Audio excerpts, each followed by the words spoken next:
Charlottesville has a quorum. We need one more for Albemarle. Sue Moffett texted, said she was on a phone call, but she would be here momentarily.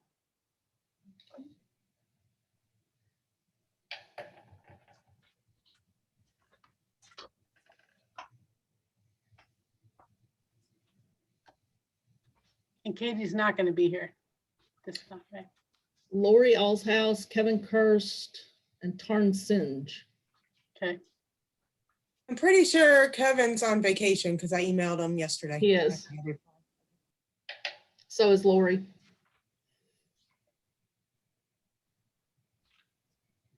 So we're actually waiting on Michelle. She's the Okay.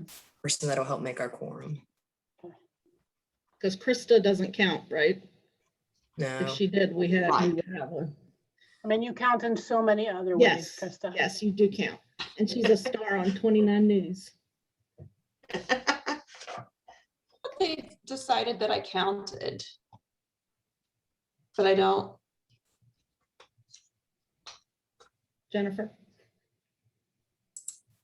I want to say because the members of CPMT are appointed, and I don't think the program chair counts towards that. Okay. Yeah, Krista's awesome, but I think you all are right. You're required to be here by our own local policy that says chair should come, but I don't think you count towards the quorum. But I think the count that we were talking about was towards a vote the last time. And that you should be voting. Yeah, and you do have voting powers, but not quorum powers, correct? Jennifer's. A really good Thank you, question. I would actually have to go back and double check. I want to say yes for some reason, but I can't remember exactly. I feel like I have a little deja vu about exactly this conversation minus the quorum piece, where we decided that it was a yes, but I don't know if we decided because we wanted it to be a yes or whether we consulted the guidance.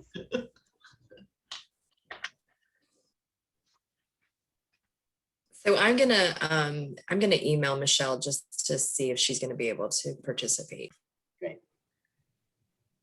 We have so much approving to do. Yes, we do. It would be great if she was able to come.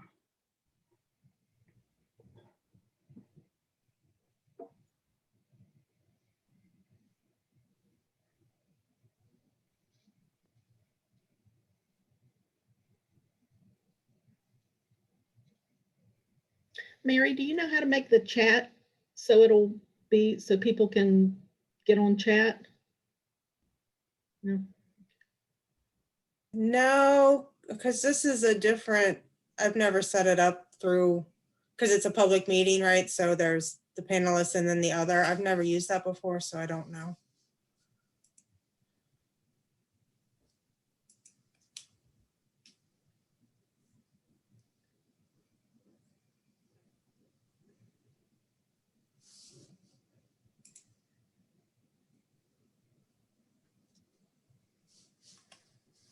Erin, how are you guys holding up? Oh, holding up. Can you hear me? Yes. Oh, good. Okay, because sometimes my computer has issues this way. We're getting there. So slowly but surely, it feels like the last, pandemic plus year has felt like 20 years, but we're hanging in there. Thanks. It's good to see all of you and realize there's other stuff in life. So, and thank you for bearing with all of the stuff from this life. So. Well, we're so grateful for the work you do and everybody at the health department. It's been a really challenging 16 months and we're really grateful for all the stuff you do. And I'm wondering whether you're getting a pile of ARPA money. Like I know you guys have gotten money through all the other sort of mechanisms, but are you all anticipating an influx of ARPA money to the state and then to you? That's the American. Not that I know of. Mhm. Rescue, yes. If there is, I don't know it yet. Okay, yeah. I know there's a lot of federal money that's gone to the states and then stopped at the state agencies while they try to figure out what to do with all this money. Whether they should sort of, distribute lots of money in lots of places or make one big investment to change something. I think they're having like lots of good strategic conversations, but I don't think much of the state money has been distributed yet. Yeah, I don't think so. I haven't heard that either. Correct. Yeah. I know DeBuds has a bunch of money as well, which has some potential for improving behavioral health systems, but they haven't decided how to use it yet either.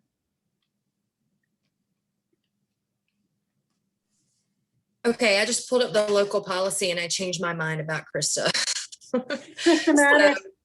The way it reads, the only person that does not have a vote is the CSA coordinator. And it says that the quorum's constituted by the majority of voting members. So because the program chair is a voting member, I think she does count towards our quorum. So I think we're okay. And Albemarle has a quorum. Excellent. Let's get started. All right. So we have just quickly review the agenda. We have the consent agenda, which is the approval of the May minutes and financial reports from both the city and the county. And then we have a bunch of actions. We have to reappoint the FAPT private provider rep, reappoint the FAPT parent reps for both the city and the county. Their county has a provider revision and the city and county both have local policy revision approval for anyway, I said both. And then we have the traditional sort of system functioning items, FAPT update, the routine foster care expenses, of which there were substantial attachments.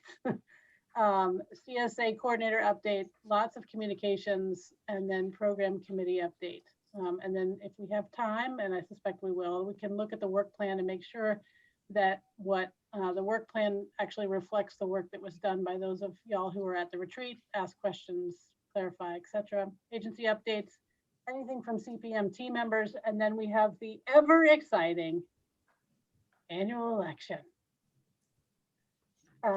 So please do stay to the very end. That's when the exciting part happens. Is there anything that we need to add to the agenda, or are there any questions about the agenda? All right, let's move right into it. Minutes and financial reports. I believe we can combine them by municipality. True? One for each. One for each. Yes. Okay. Did anyone have a chance to, I'm sure everyone had a chance to review both the May minutes and financial reports. Are there any questions or concerns, changes, edits to either of those documents? Anybody think we should approve them? Excellent, Nita. Does Nita need to speak it into a motion, or is that very friendly wave acceptable? I'll speak it just in case. Thank you. I move to approve the consent agenda for Albemarle or whichever one. Okay, let's start with Albemarle. Is there are there any questions, amendments, concerns? Is there a second? Second. All in favor? Aye. Aye. Any opposed? Okay, we're gonna do that a lot today. So I'm glad you guys are exercising the muscle. All right, let's do the same for the city. I move we accept the documents for the city on the consent agenda. Excellent. Any amendments, questions, concerns, discussion? I'll second it. Whose voice was that? I didn't, Sue Moffett, sorry, Lisa. okay. And who That's Sue seconded? Houchins? Beth Baptist seconded it. Oh, Beth Baptist. Okay, great. All in favor? Aye. Any opposed? Amazing. We're done with several of our Roman numerals on our agenda already. It's incredible. Okay, moving on to the action part of our time. The city needs to reappoint our FAPT private provider rep. And I don't know who that is. who attends FAP and can say? We say. I think Is it Chelsea the name sounds Chelsea. familiar. Wilson? Be great to have a name, but we have a title. Of course, you all will remember that it's very difficult for us to find parent provider reps. And so anyone who wants to continue, we'd be scarcely reluctant, or we'd be very reluctant to say no to anyone who wants to continue in that position. And then in this case, there's no competition. There's no other applications to serve. So if you are comfortable with the current parent provider rep continuing to serve in FAPT in the city, please do so. Acknowledge that by making a motion.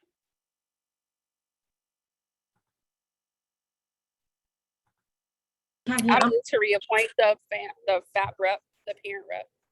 Yes, that's what we're doing. Great. Any amendments, questions, concerns? I'm texting Jenny because I had a question into Katie about this, and Sue, maybe you can answer because I didn't realize until this week that Katie was on vacation. I don't think we have a parent rep yet. We were waiting on council to appoint one. I thought that we have a parent rep for FAPT, but not for CPMT. Oh, is Yeah. that it? Right. Okay, We thank you. have someone, and I've signed the documents for her to get, yeah, so I've just asked Katie, what's her name? Yes. so Yeah, she- so- Are you Michelle? talking about the parent Yeah, rep or the private provider rep? Parent just- rep. Right, I think there's been some confusion. oh, okay, provider. All So right. for the city needs to approve the private provider rep on FAPT, and that's just Cheryl, city, because we already did the county like a couple months ago, and then we have the parent Right. Yes, you're right. for both. You're right. I And it's combined actually them. the same person, so you're actually approving the same person for both of them. I do remember Katie telling me it's the same person, so yeah. She said it's Chelsea Wilson from DePaul. Okay, that's helpful. Yes. Yeah. Yes, I did. I conflated them. I said parent provider rep. You want to confuse me, Kaki, when I'm just covering for Katie. I didn't just confuse you, Sue. I confused everybody. But everyone That was makes so me gracious, they would just put their heads down and started writing something down. So let's back that up. Let's do these in 3 separate approvals, and let's reappoint the private provider rep for FAPT for the city. So Michelle, your motion can hang out there until we get to the parent rep. Private provider rep. So moved. Reappoint the private provider rep for the city. Excellent. Second. Thank you very much, Martha. All in favor? Aye. Any Aye. opposed? Okay, awesome. Let's move on to parent reps. And so Michelle has already put a motion on the table for the parent rep for the city. Is there a second? Second. Second. Thank you. Thank you. Multiple seconds. All in favor? Any Aye. opposed? Aye. Excellent. Motion carries. And now let's do the same for the county, for the parent rep for the county.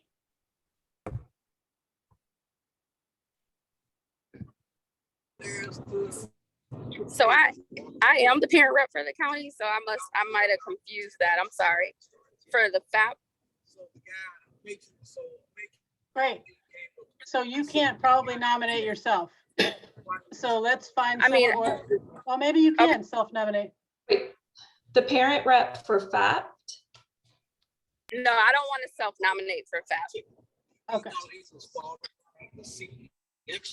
So just to clarify, so Michelle is the parent rep for CPMT. But not. And for so FAP. she Okay. can't actually make the motion for the Albemarle. city. She can make it for Albemarle. Okay. All right. And we're talking about parent reps for FAPT at this point for Yes. reappointment. Okay. So we have parent reps for FAPT for both the city and the county. They're willing to continue. And now we already have reappointed the parent rep for FAPT for the city, and now we want to do so for the county. So we still need a motion. So I Motion move to that we reappoint. appoint. Go to it. Yeah. I Okay. second that. Amazing. Who Okay, made the motion? Okay, Michelle can't do the one for the city, so we have to do that one over, right? and so we're actually, Michelle can't do it for the county either, right? Is that She what can you do it said? for the county, Oh, but she she can't do it can, for the city. okay, all right. So we have, Michelle has a motion on the table, and we have 2 seconds from Aaron and Krista And that's to approve for Albemarle. expedience to approve Albemarle, but we haven't actually had the vote yet. So now we'll have the vote. All in favor? Aye. Excellent. Any opposed? Okay, great. No. That's extraordinary. Okay, we have 2 more things to vote on, so we gotta flex the muscle some more. All right, we need, the county has a provider revision. Jennifer, you wanna Yes. talk about that? So this is the same revision that comes here. It's from Grafton. It's already gone through the county attorney's office. They're good with the changes. And so my guess is the city will be bringing theirs at some point as well, because they do the same changes for everybody, but this is the one for the county. So Okay. any questions?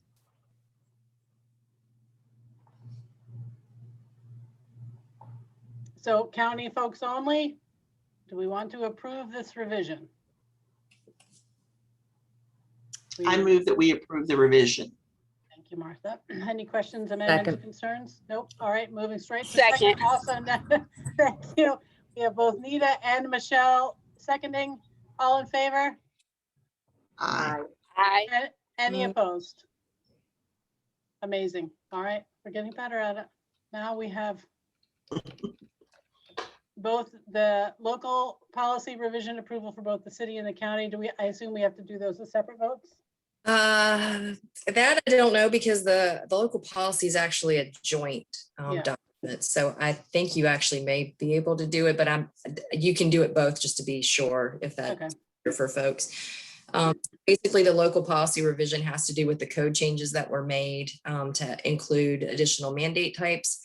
We didn't actually change anything within the local policy itself. We put everything down in the appendix. So that way it just lists out the requirements that have to do with transitional services for the special education.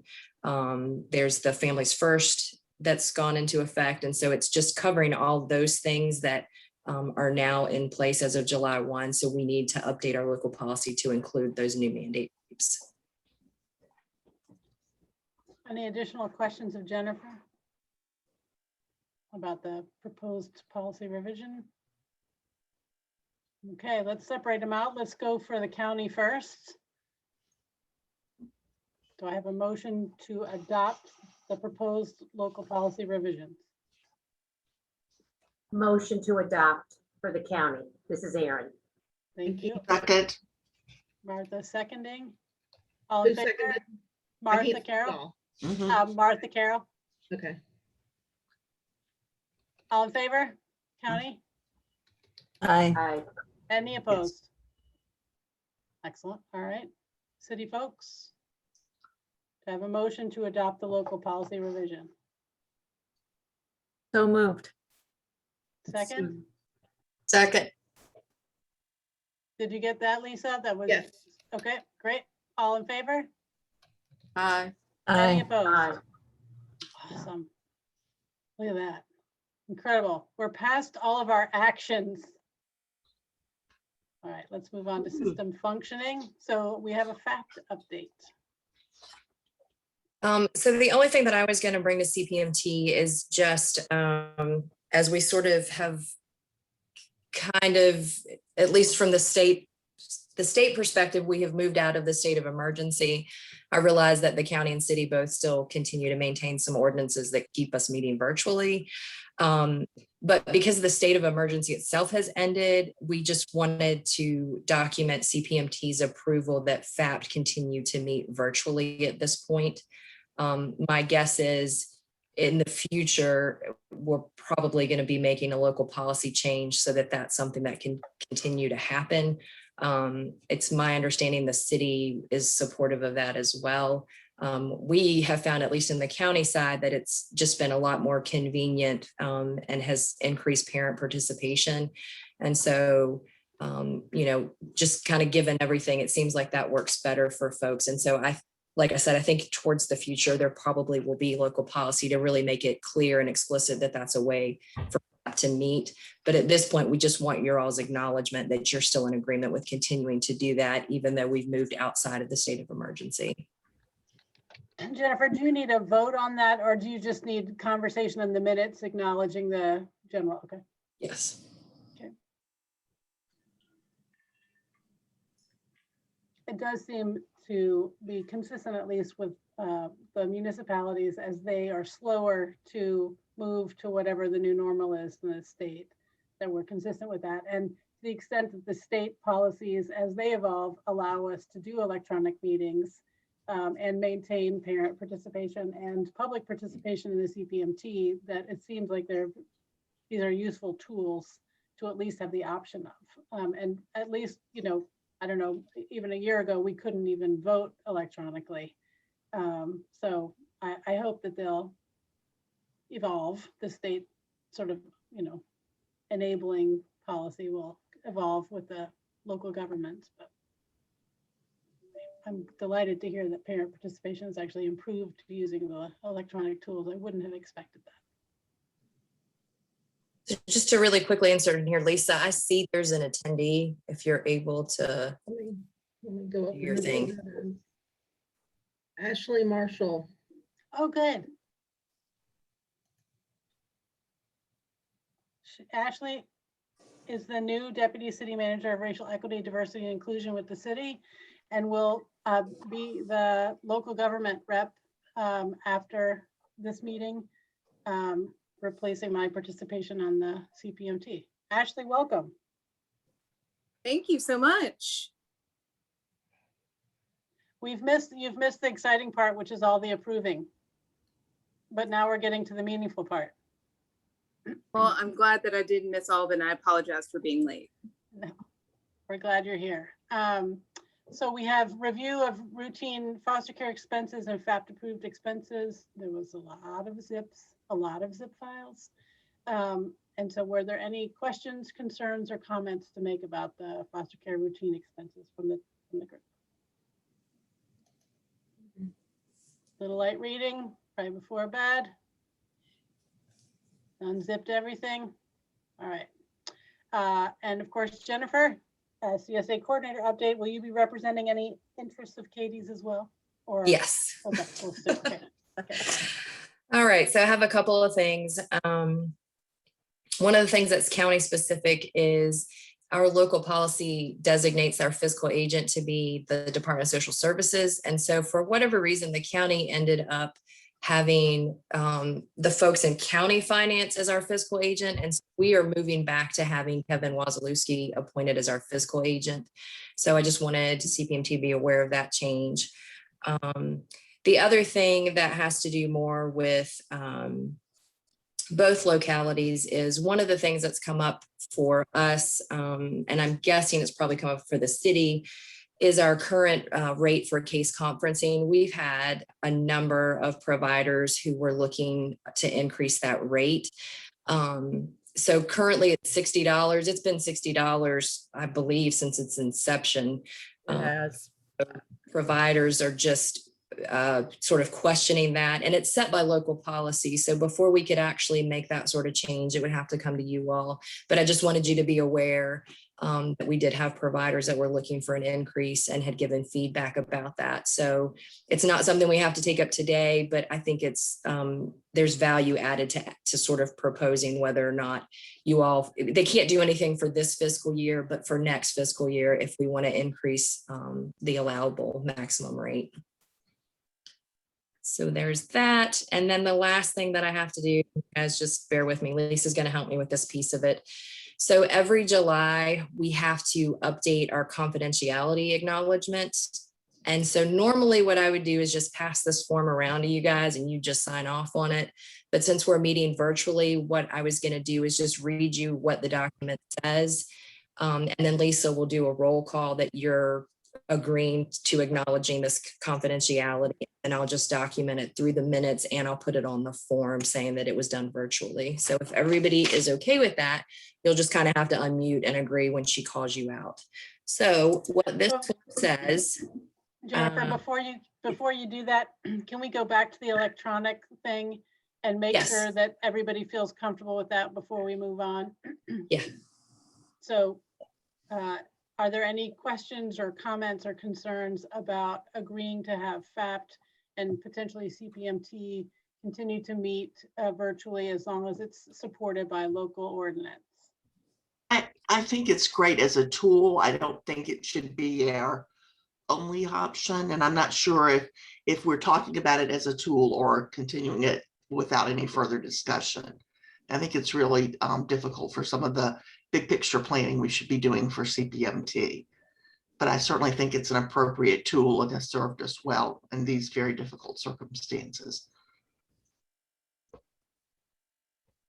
So just to clarify, Jennifer, you're not suggesting that we agree today that we continue to meet electronically for all time?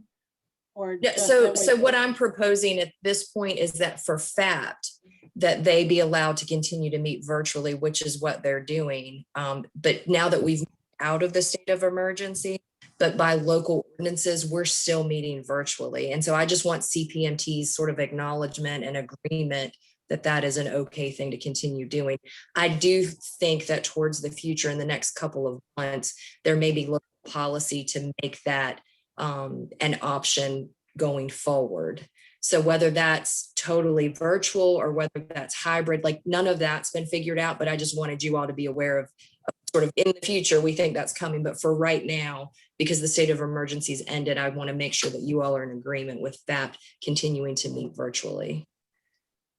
And that Yeah. seems like just breaking the distinction, making the distinction between a conversation around CPMT continuing to meet virtually, which is to Martha's point, versus FAPT. And as for me, my only concern would be around parent participation. And if parent participation is actually increased or improved with virtual meeting, then I support that. Yeah. And I imagine it has I think you will really be- improved because from a treatment perspective, our parent participation is they're so much more involved through televideo. You know, we're really starting to realize how exhausting and what transportation has done as a barrier to families that want to be there. So I would really support that as we move forward and explore what's best. Any other comments about that? And I know we don't need a formal vote, but since we're not probably going to hear from everyone, if everyone would just sort of go like this, if you're in favor of that, perhaps continuing to. All right. Okay. Thank you. I think that's helpful. Thank you, Erin. I think that's helpful to hear that we have a majority of folks, at least, if not everybody, who agrees that that can continue for FAPT. Yeah. Thank you. Sorry, now you can move on to the confidentiality excitement. Okay, I'm just going to read this little blurb to you guys, and then you just need to acknowledge your agreement or you're not agreeing. It says here, the undersigned members of the Charlottesville and Albemarle CPMT hereby preserve the confidentiality of all case-specific information discussed at the CPMT meeting. All right, I'm going to call out your name and just say yes or no. Martha Carroll, Yes. Beth Baptist, Yes. Nita Davis, Yes. Krista Gallio, Yes. Erin Callis, Yes. Sue Houchins, Yes. Khaki Dimick, Yes. Misty Graves, Yes. Sue Houchins. Did you mean Sue Moffett? Yes, I did. Yes. Ashley Marshall Yes. and Mary Stebbins. Yes. Okay, I think I got everybody. Did you get Michelle? No, I did not. I'm sorry. Michelle Busby. Yes. Thank you. Excellent. Okay. So that's all I have for the CSA coordinator update. And now we had a fair amount of communications. Did you want to give us the highlights? So yeah, there were, as you can see, a number of them. I was just gonna like very quickly go through the ones. Some of them probably are a little more important to you guys than others. So starting with the first one, which was 2105. This has to do with leader changes, which is our reporting system for CSA. And so it just had to do with adding the new mandate types. 2106 had to do with CSA is not able to pay for unlicensed private educational programs. So we can't use those if anybody ever was. I'm not aware of a time that we were, so it's not an issue for us. But going forward, it's not something we could do. 2107 has to do with updating forms for Medicaid placements. That has to do with both congregate care and for the psychiatric residential facilities. So there were two forms that came out from that. 2108 was the sample contract that was presented for the Families First for the evidence-based services. So we actually had already incorporated that into our FY22 CSA provider agreement. 2109 has to do with the transitional services in public schools. So as you all are aware, there's this new mandate. Well, it's actually part of the special education services, but it opens up transitional services that would be CSA eligible for students. So I'm not sure about the city. On the county side, I've been in contact with Kevin Kirst about sort of making plans for what they want to do with it. And so I just haven't had the chance to meet with him yet. But I do anticipate that this is something that folks will be accessing. For 2110, this had to do with congregate care placements. So this is one I just wanted to point out to folks. It has to do with the psychiatric residential treatment facilities. And basically this means that 4E is no longer eligible to pay for this type of placement, and that Medicaid becomes the payer for it. And the way that this really affects the locality is when you're using 4E, there's no local match, but there is a local match for Medicaid. And you know, for any of those kids who may have been in one of these facilities, if they were 4E, that's no longer an option. So we're probably going to see, well, there's the potential to see some increased costs because of the local match, because now it all goes to Medicaid. So that's one to be mindful of. 2111 has to do with the implementation of the Families First prevention. And those are the three services that are currently available for 4E funding. And that's for multi-systemic therapy, is that right? Yeah. So MST, FFT, which is family functional therapy, and then PCIT, which is parent-child interaction therapy.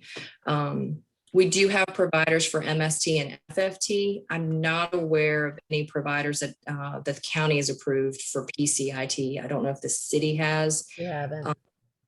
Okay, so those are the three services that are currently eligible for 4E reimbursement. And then 2112 is the results of the service gap survey. 2113 has to do with the administrative budget. And so I'm pretty sure the city and county have both already submitted because that was due last month. And then 2114, again, this is just more sort of funding information stuff that I'm not sure how much you all want to know about that, but you can read the memo. And then the last thing I wanted to just point out was one of the documents that came out was called the Call for Care Coordination Letter. And I just really wanted to highlight for you guys the, you know, I don't know if Nita would describe it as a crisis, but the real concerning climate that we're in, and that we've got another facility closing for children in Virginia. I think it closes August 2nd, maybe. And then so that leaves Commonwealth Center, and they have now reduced their beds again. And so I believe they're at 18 beds available for all of the children across the state of Virginia.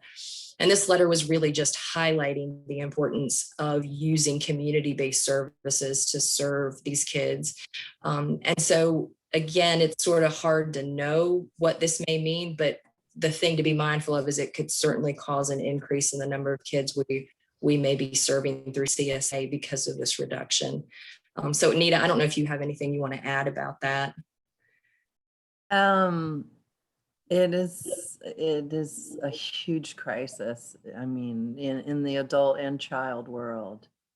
Ultimately, likely, and we're seeing signs of it more in the adult world, just because there's more that are coming through that I'm hearing about, where people are being discharged, or what they call streeted, which is the time maxed out for the time allowed for a TDO and the ECO custody evaluation and the move to their placement in the hospital.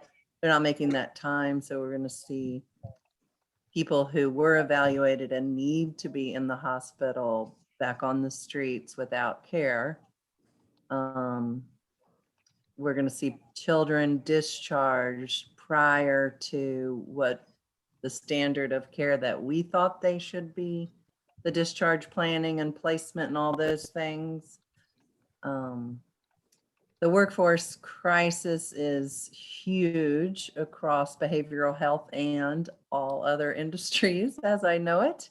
But Region 10 is experiencing a crisis as well, which affects capacity to serve, but it also affects the safety of the folks we have in residential.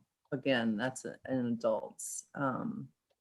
So yeah, I'm sure we're not in this alone and that you all are experiencing a lot of the same things, but the reality of there's no beds for kids, there was never enough, and now there's less than that, is scary.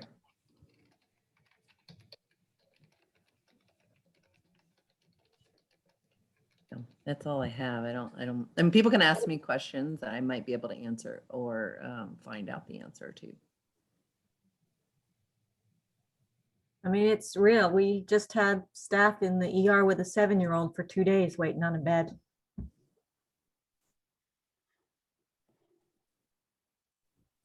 Yeah, it's real, and you see systems angry at each other. You know, I mean, I feel so bad for the police and our deputies getting tied up, but so why would you do an officer initiated ECO? You know, if you knew that chances are you wouldn't be able to find a bed or you'd be with that person, you know. So, I mean, like the risk is throughout the whole continuum of care because of that. And yeah, it is real and it's playing out with real people.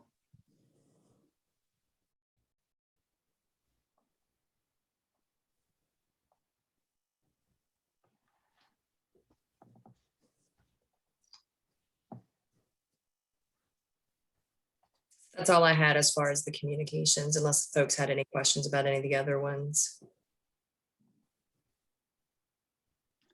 I was just thinking what a great use of ARPA funds to try to create infrastructure to support this not happening again. But it seems also like those solutions ought to be local and not centralized at the state. So that is going to require a lot more sort of concerted effort on local folks to do that with some enabling policy from the state to do that. And I don't know that we're there, although the Marcus Alert stuff has promise that it could, you know, the Marcus Alert stuff is sort of talks about this band, but it relies on a robust system of potential diversion options and bed options along that continuum. So anyway. So now we have program committee updates. Is that Krista? That is me. So we were tasked to do some utilization review, and Region 10 has provided us with the form that they typically have used. And I know it was sent out for last month's CPMT for review. I don't know if we resent it, but did anyone have an opportunity to review that form? Basically, our question is that what CPMT is looking for us to review? Did everybody have a chance to do that, or do you want us to slow down, like the internet's having trouble while everyone opens that document and quick reads it to answer Krista's. And I've got it pulled up if there's a way to share my screen. Can you share it, Lisa? I don't think I might be able to share. Hold on. Yeah, you should Be able to. I can, hold on. All right, are you guys able to see it? Yes, ma'am. I can see it. Oh, good. Okay. Hang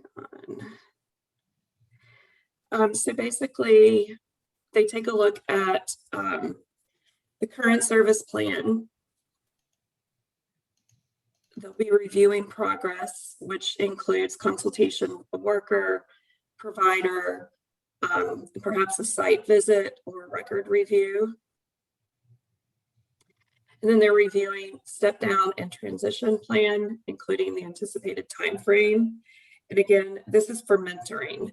So there wouldn't necessarily, if we go back to a site visit, I don't think there would be a site visit. A summary of findings and recommendations. This is what they've used in the past for residential UR.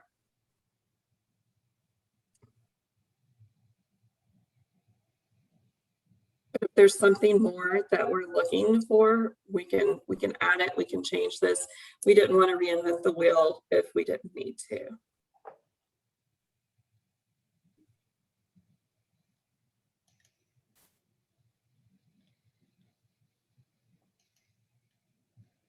I think we decided there are, at the last point of reference, there were 31 mentoring cases in the city and 32 in the county.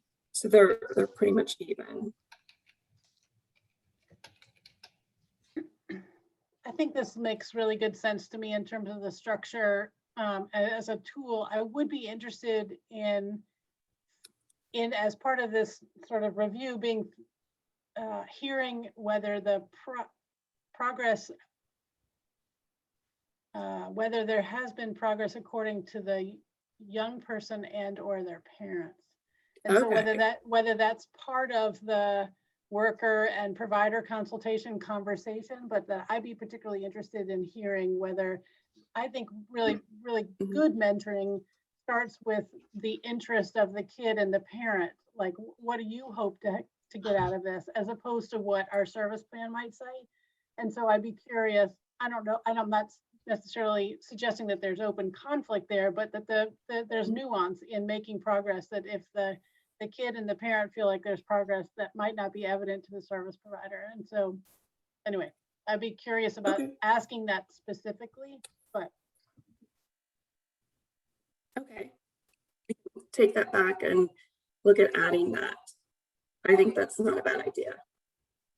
I like that idea. And I like Khaki.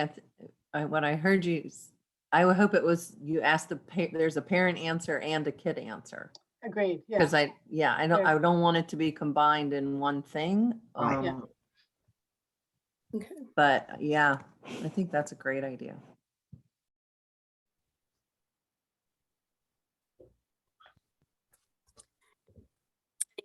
Comments?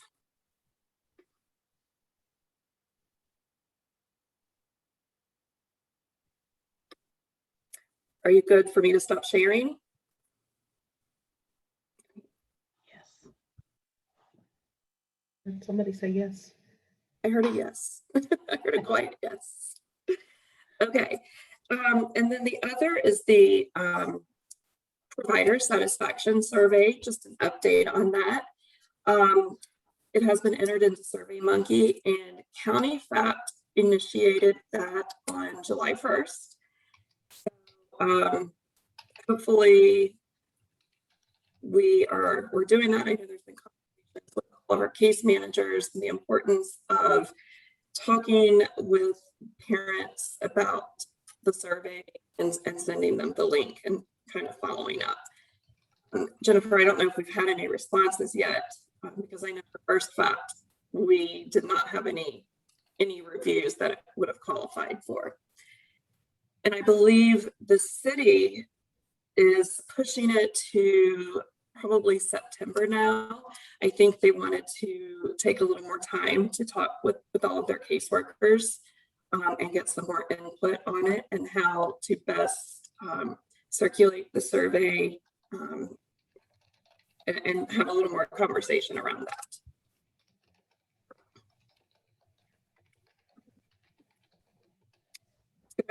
Maybe next month we'll have an update, or within the next couple of months, on how responses are. We actually already ran into a little bit of an issue on our end, which again is just working out those tweaks. So what we did not think about was that we actually needed the survey in Spanish as well. So we're currently trying to get that translated so we can have it in English and Spanish, but we're working on that now, and hopefully we will have that done by the end of next week and then loaded into SurveyMonkey, ready to roll that out. Is there a place for the caseworkers to gather feedback on the process itself? Like, not necessarily like filling out the document, but how did they think the questions? Did they like the questions? Did they like the SurveyMonkey format? How did they feel about answering it? So I think part of the thought is really just one is seeing the kind of responses we get. Like we'll know how many would have gone out or should have gone out. And then what we could look at is the response rate. So if we're like super, super low, which, you know, normally surveys are really low anyway, but if we find that it just seems kind of like obvious that something's going on, I think at that point it would be worth getting the case managers to ask the question about if there were concerns about it or if the questions didn't make sense or any feedback. I think that's probably when we would be looking at that. Yeah, and Misty, I made a note of that to take back to programs as well, just to kind of have on our radar.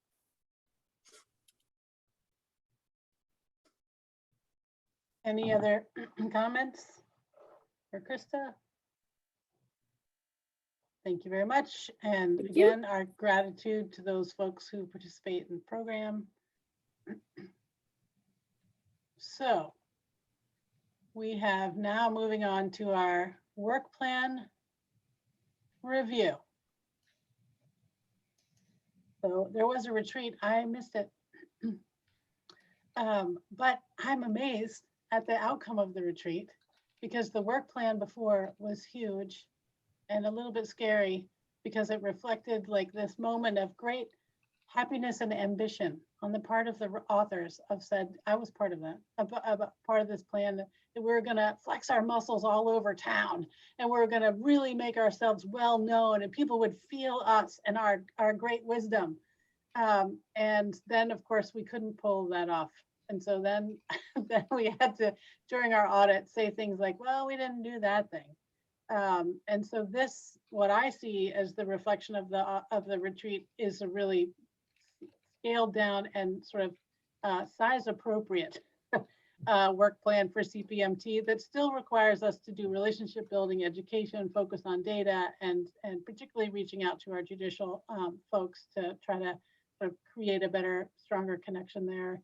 But it seems to me like it's a really much more manageable, doable plan for CPMT as a body. For those of you who were in attendance, our goal today is to make sure that that work plan really reflects what you said and what happened at the retreat. Who was at the retreat? Okay, okay, great. Does the work plan sound like what should have come from that event? Nita. Did you call me? Yeah, because you were like, yeah. No,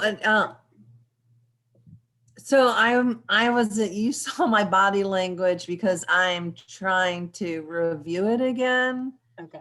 And so I'm like pulling it up and I'm just so electronically impaired that I'm like making all this. Okay, I just wanted to make sure that you used thought your that, big I mean, voice. could you share it, just so, just because Sure. it's so short, just to kind of capture it because it will help me connect the retreat with what the outcome a little bit.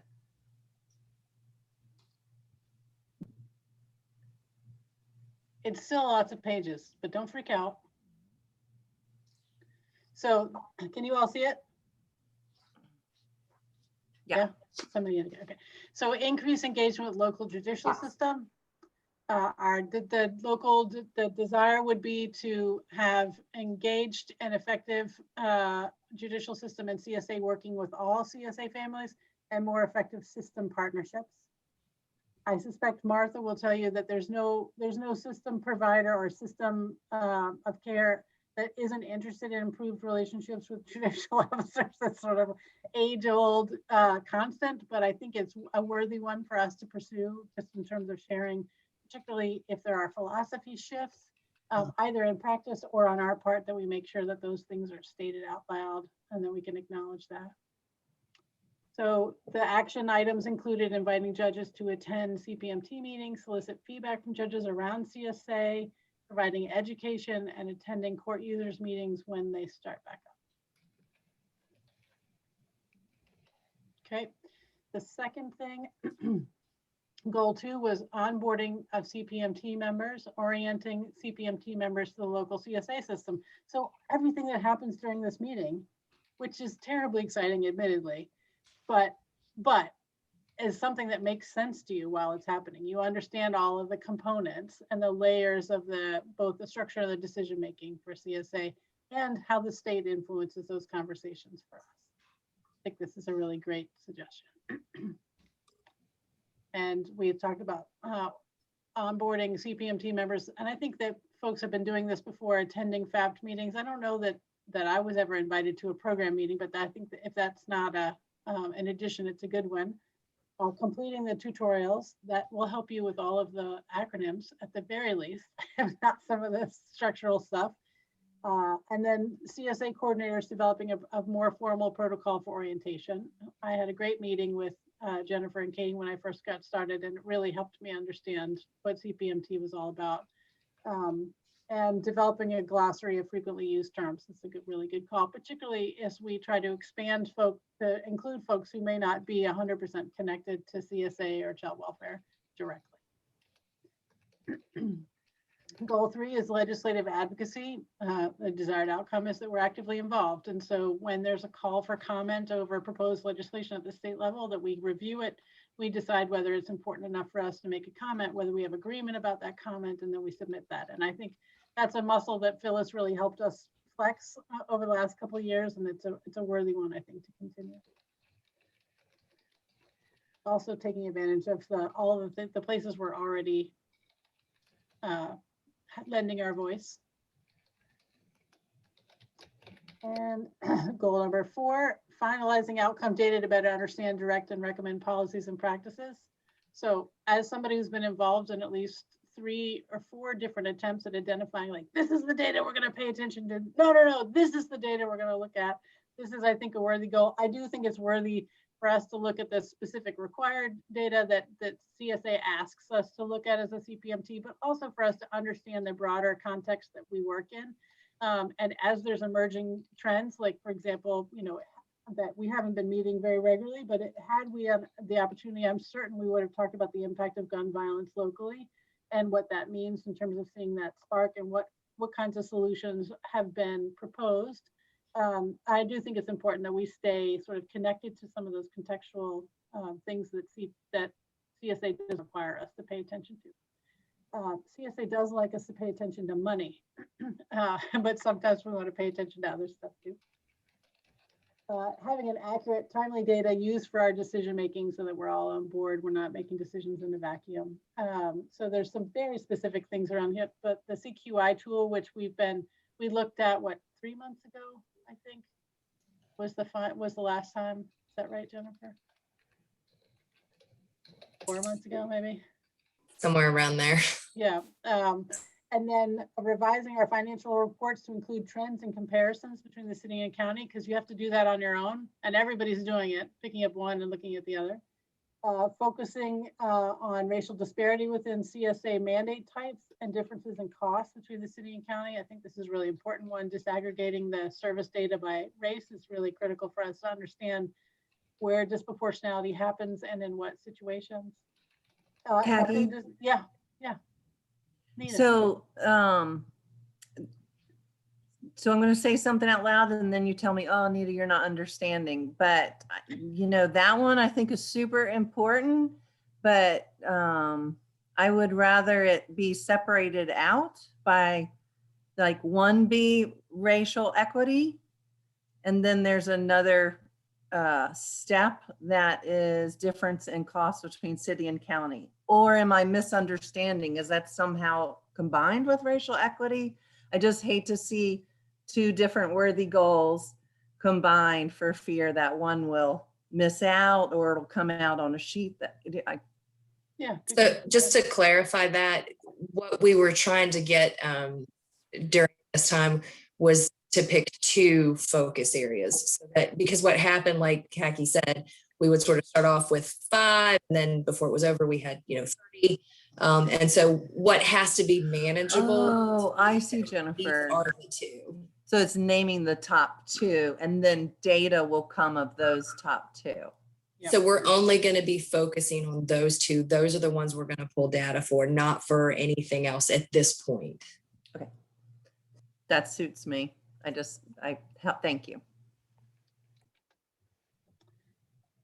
Increasing discussion of financial reports within the agenda, as opposed to just saying, does anyone have questions about the financial reports?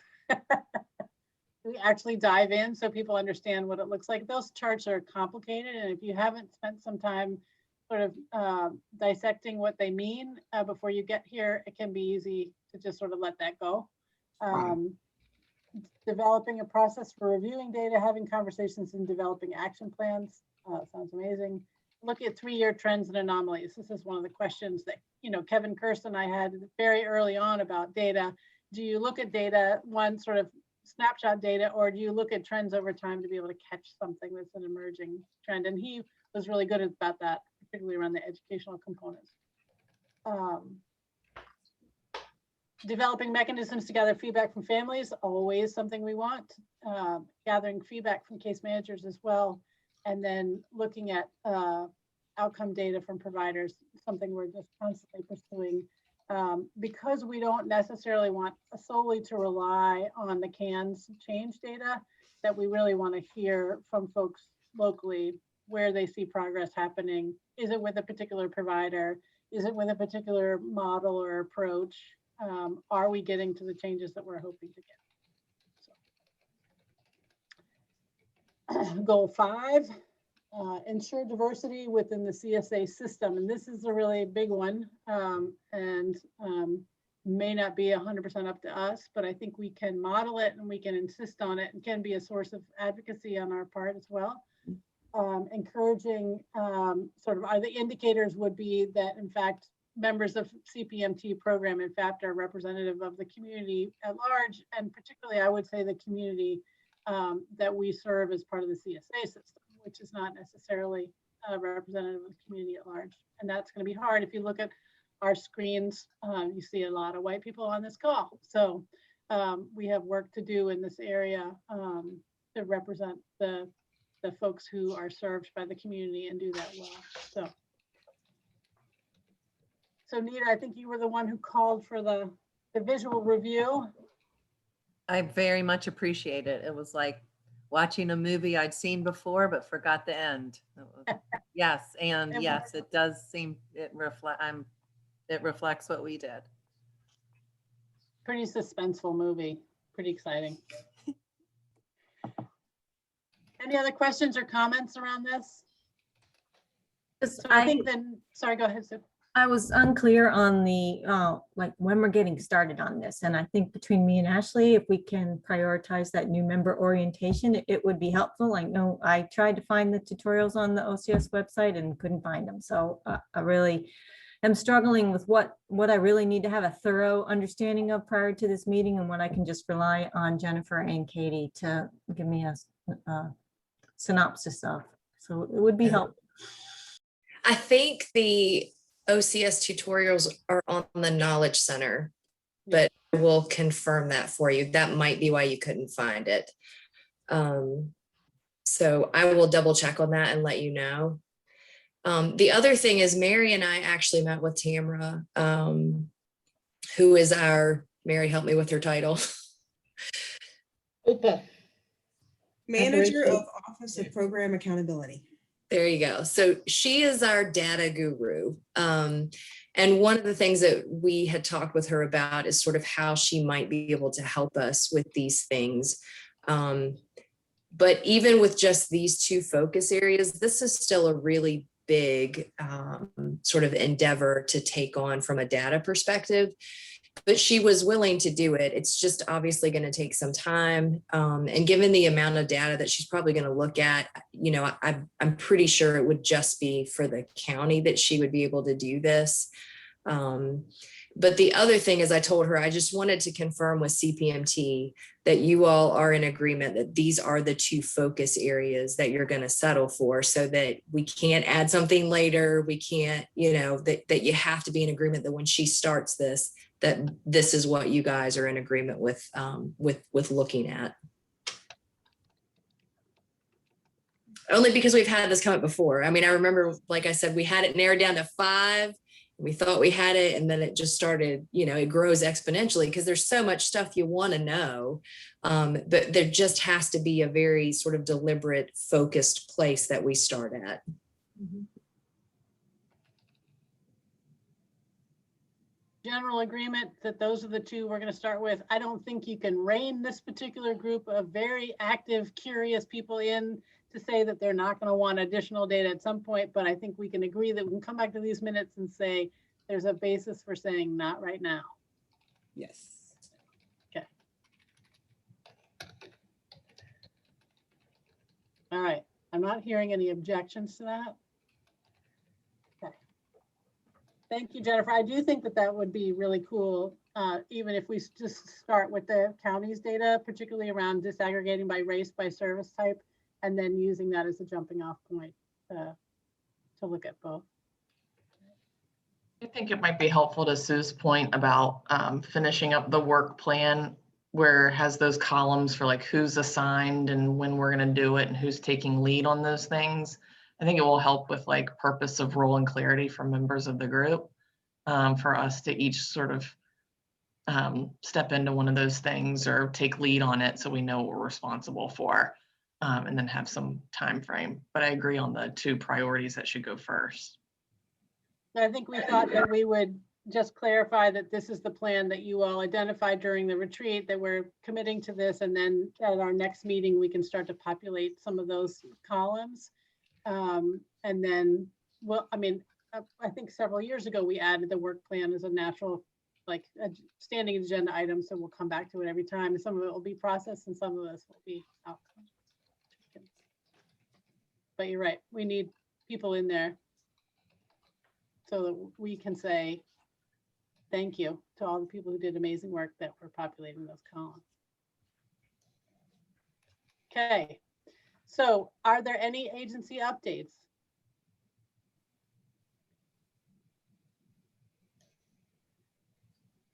I just have a comment kind of directed to Sue around the orientation issue. I know the state OCS office was doing some work around those areas, and I was on one of the work groups. I've just rolled off of SLAT. So, but Sue, I would continue to look, and I'll reach out to the folks I was working with from Fairfax and Arlington and see if I can kind of get an update and maybe some direction for you. I mean, I think that's a focus at the state level too, not just here, as it should be. So Thanks, Martha. And the other thing I would say is Georgetown convenings are done.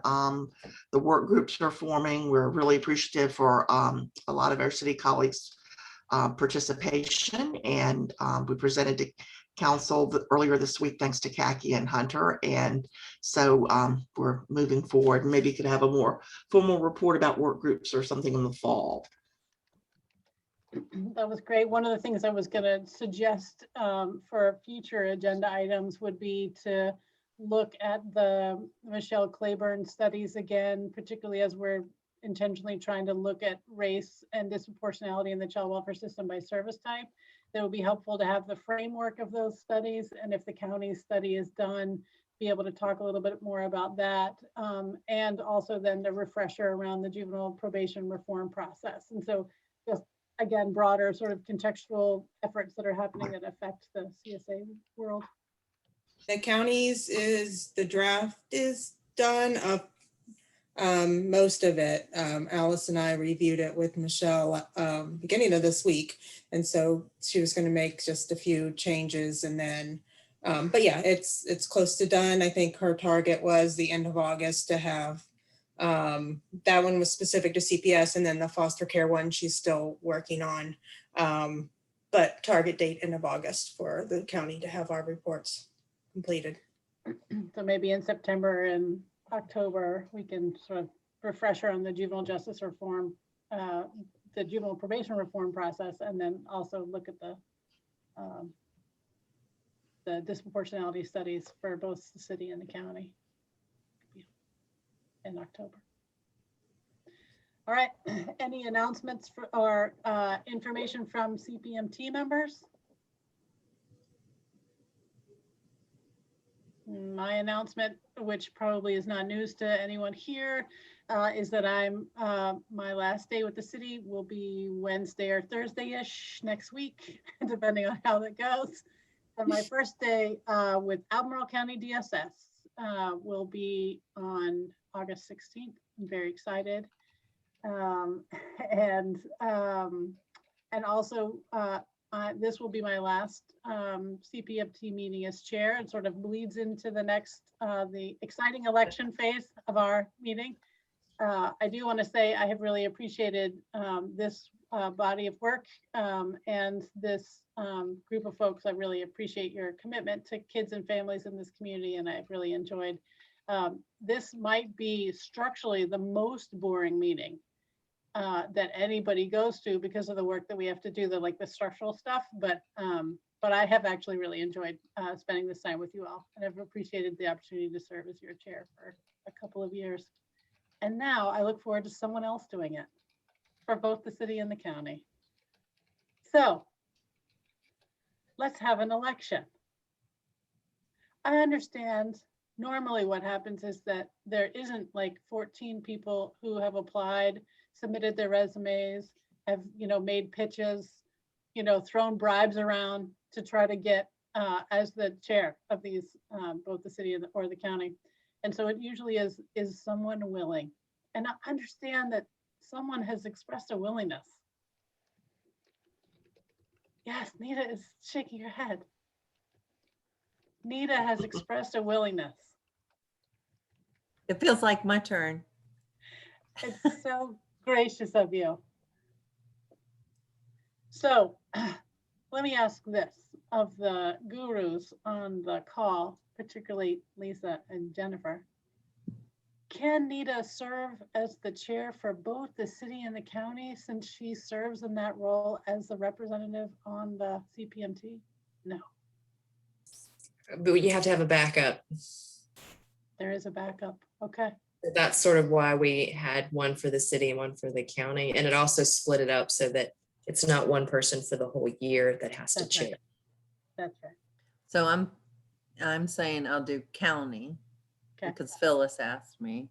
And so Okay. are we still seeking a city chair at this point? We are, and so we're gonna have a very exciting election for you right now to try to prime the pump for anyone from the city who's like, well, I want that to be me. I want that to be me up there. So may I have a motion for Nita to serve as the new chair of the Albemarle County CPMT? I move that Nita Davis serve for the next year as chair of the Albemarle County CPMT. I second. Thank you, Michelle. All in favor? Aye. Aye. Aye. Any opposed? Oh, it's a landslide. I'm very touched. Thank you, guys. Want to make a speech? No. Okay. Okay, we'll save it for another time. Interpretive dance is welcome as well. Mime, anything you got. Okay, see how like Nita has got this like fancy glow about her now? She's like, I'm the chair. Somebody else from the city would like to experience this glory. I know it. Who will it be? Feats of strength? Arm wrestling? How will we decide? Kaki, I feel your eyes burning through the computer screen, but I just am so unfamiliar with the process that I'm not even sure what I'm allowed to vote on. So I just feel like I would not be I'm not in a position to really provide good leadership at this point. Give me a year. Okay, that's very responsible of you. We can't argue with it.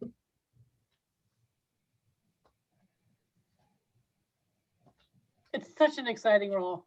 The facilitation alone is such a huge thing. All right, we can go offline and do some cajoling